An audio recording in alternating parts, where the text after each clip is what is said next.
Hello बच्चों, चलिए प्रश्न को पढ़ते हैं। यहाँ पर लिखा है 4 ऊर्जा स्तरों के बीच में संक्रमण से उत्सर्जित स्पेक्ट्रमी रेखाओं की संख्या कितनी होगी बच्चों। तो ये 4 विकल्प दिए गए हैं, सही विकल्प का चयन करना है। बहुविकल्पी प्रश्न है यहाँ पर। तो चलिए इस प्रश्न की मूल अवधारणा को हम देख लेते हैं।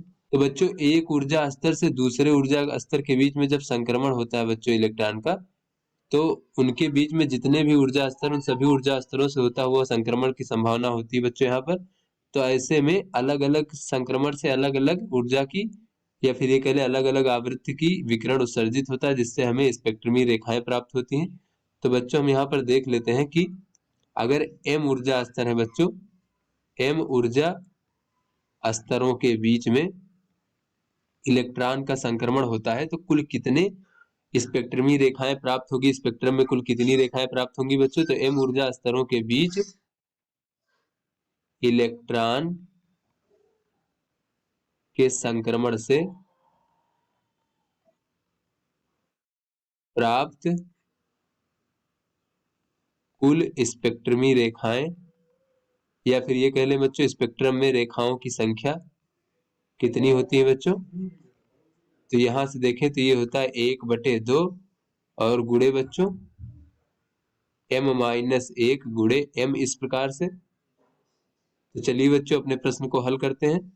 तो यहाँ पर बच्चों कहा जा रहा है कि 4 ऊर्जा स्तरों के बीच संक्रमण से उत्सर्जित स्पेक्ट्रमी रेखाओं की संख्या कितनी होगी बच्चों। तो यहाँ पर हम देख लेते हैं 4 ऊर्जा स्तरों के बीच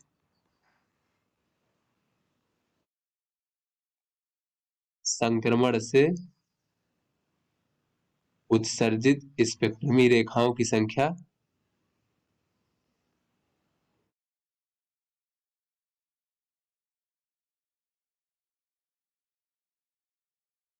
कितनी होगी बच्चों। तो ये संख्या होती है 1/2 गुणे m-1।